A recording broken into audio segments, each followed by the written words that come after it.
బాగున్నారా? ఈరోజు అయితే సండే కదా, సండే అయితే ఫిష్ తెచ్చుకున్నాం అనమాట. ఈ ఫిష్ నా స్టైల్లో నేను ఎలా చేస్తానో చూపిస్తాను. దీనికైతే ఫస్ట్ ఫిష్ అయితే కట్ చేసుకొని ఇంకా మనం వాష్ చేసుకుని పక్కన పెట్టుకున్నాము. ఇంకా దీనికి కావాల్సింది అయితే అల్లం వెల్లుల్లి, ఇంకా ఆనియన్స్, టమాటోస్. ఇవైతే ఏంటి అంటే చెక్క, లవంగం, కొన్ని బియ్యం అనమాట, ఇంకా జీలకర్ర, ఇంకా ఇవి ఏమో ధనియాలు, గసగసాలు. ఇవన్నీ ఒక పేస్ట్ చేసుకోవాలన్నమాట, పౌడర్ లాగా పట్టుకోవాలి. ఇది మీకు చూపిస్తాను. ఇంకా ఇక్కడ చింతపండు, ఇంకా ఇవేమో మిర్చి. ఇక ఈ ఆనియన్ ఇలా ఎందుకు అనుకుంటున్నారా? ఈ ఆనియన్ ఈ పేస్ట్ పడతాం కదా, అప్పుడు ఈ ఆనియన్ కాల్చి దీన్ని కూడా పేస్ట్ అయితే చేసుకుందాము. ఇప్పుడు వీడియో మొత్తం అయితే చూద్దాం. ఇప్పుడైతే ఇవి ఫస్ట్ చెప్పాను కదా, ఇవన్నీ అయితే ఇప్పుడు ఇందులో వేసేసుకున్నాం. గిన్నెలో వేసేసుకొని ఇవి లైట్గా అయితే ఫ్రై చేసుకుందాం. ఇలా ఫ్రై చేసుకుంటే అయితే కొంచెం ఆ పౌడర్ బాగుంటుంది. మేమైతే ఇలానే చేసుకుంటాం. ఇంకా స్పెషల్గా దీంట్లో ఏం మసాలాలు అయితే ఏం యాడ్ చేయం ఫ్రెండ్స్.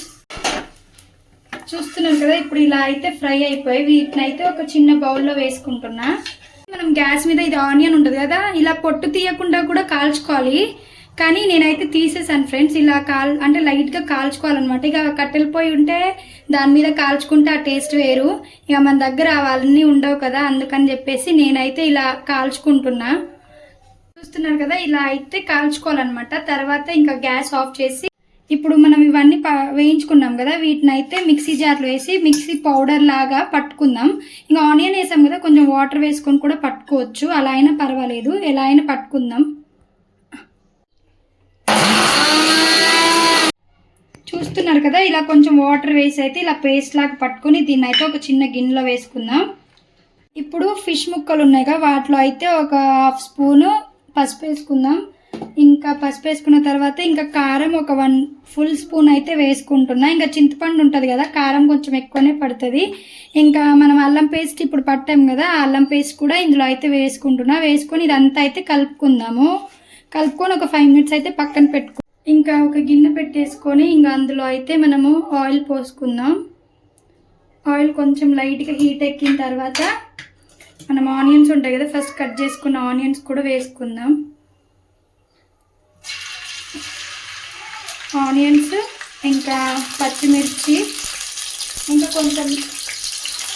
కొన్ని కరివేపాకు కూడా వేసుకుంటున్నాం. వేసుకొని వీటన్నిటిని ఒకసారి అయితే నార్మల్గా ఫ్రై చేసుకుందాం.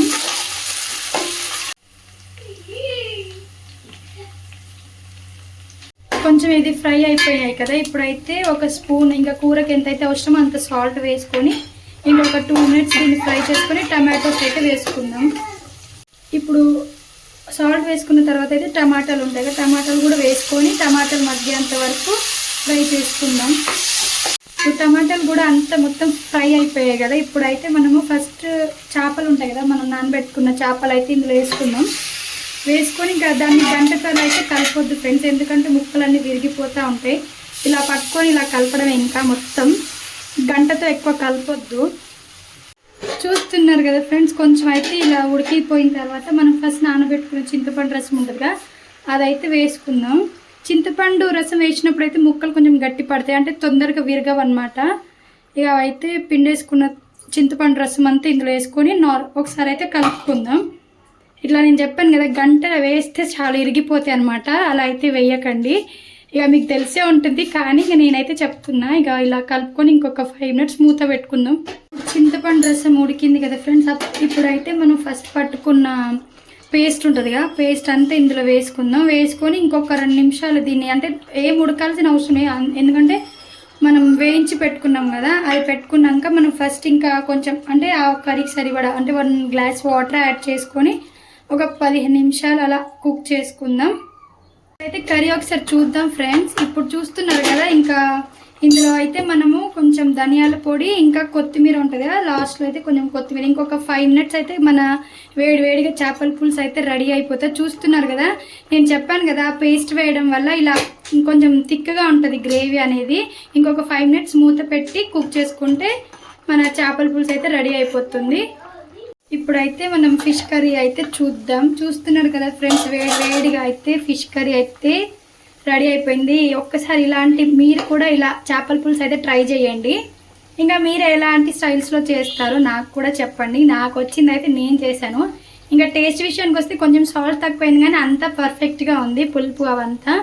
ఇంకా నా చేపల పులుసు ఎలా ఉందో ఏంటో అనేది నాకు కామెంట్ చేయండి. నా ఛానల్ అయితే సబ్స్క్రైబ్ చేసుకోండి friends. Thank you so much నా వీడియోని ఇంతగా చూస్తున్నందుకు, ఆదరిస్తున్నందుకు.